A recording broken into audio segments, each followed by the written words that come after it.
Kerouac once told Steve Allen, beat meant sympathetic. Haiku are as well. Artists struggle, as we all do, to try to convey feelings all too often intimate while sustaining a satisfying degree of privacy. May find that haiku are sympathetic to this concern. Haiku are experiences with the inner self. Haiku hold space. As a poet writes haiku, the poem veils the personal, revealing just enough for the words to invite the reader to forget the poet and focus instead on themselves. Much like a song, the songwriter only holds custody for a season. As soon as it begins to speak to others, those that are convinced it was written for them, those that dedicate the song to a loved one, those who play the song at funerals, and those who head off for adventures on the road, it's their song now. I never wrote haiku intending to be a recognized haiku poet. I write haiku like a musician plays jazz. It's a necessity.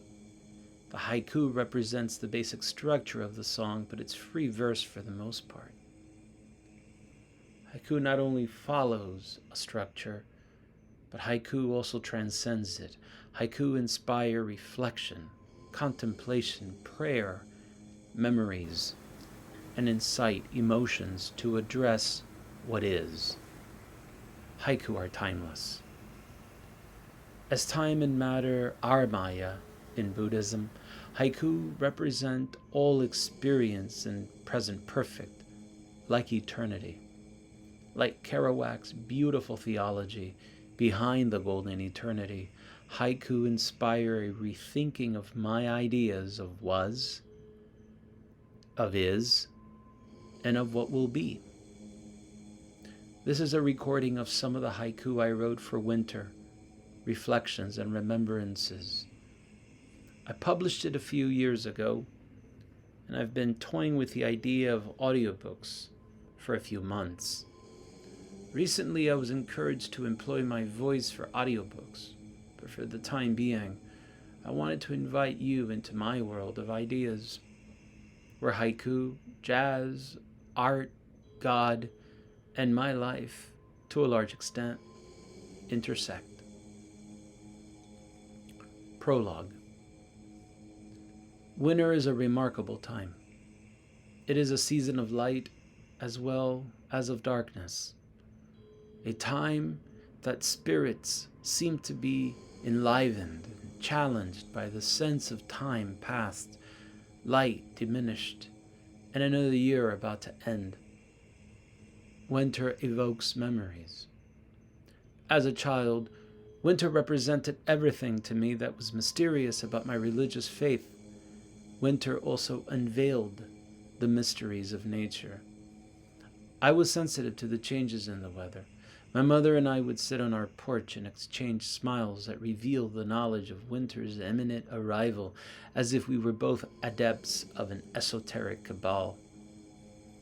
After Thanksgiving, winter's coming was all fanfare, at least in Miami, where winter is nothing in comparison to Chicago, the city where some of my most vivid childhood Christmas memories still transport me to the two-story yellow bungalow-style family home on North Ashland Avenue in Andersonville.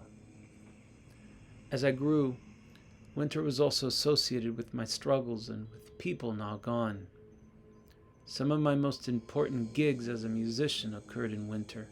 Some of the most difficult experiences in my life as a soldier, as a man, as a son, and later as a father, happened in wintertime.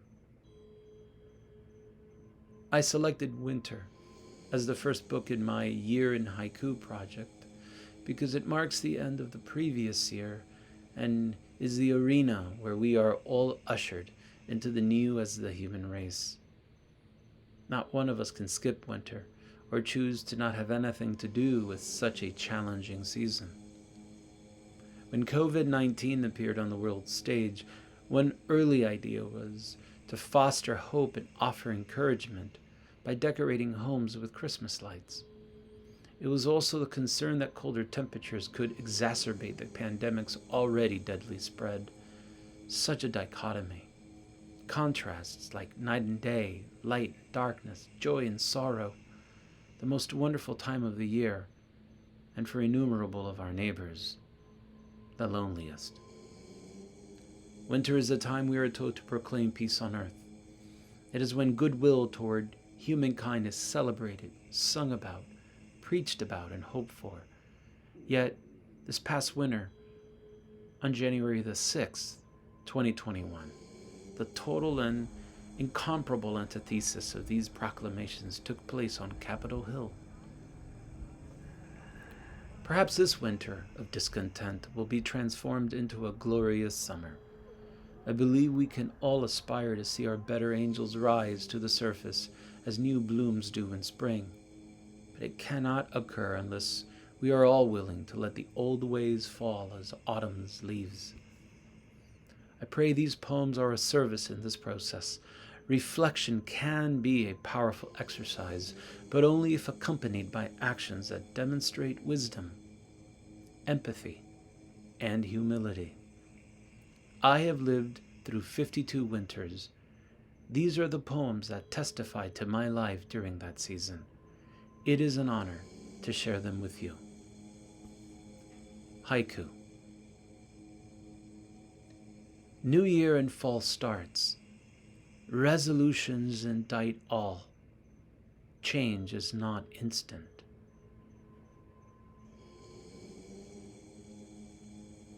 Evenings are crisp now. Memories are warm and old. They are not kind. Peace on earth has come. Goodwill has left the planet. No room left for love. I played Herod once. I excelled as a shepherd. Dad was a magi. Memories are seared. Fire embraces to burn. He makes all things new. A tree is dormant. Old Man Winter bids farewell. The green man cometh.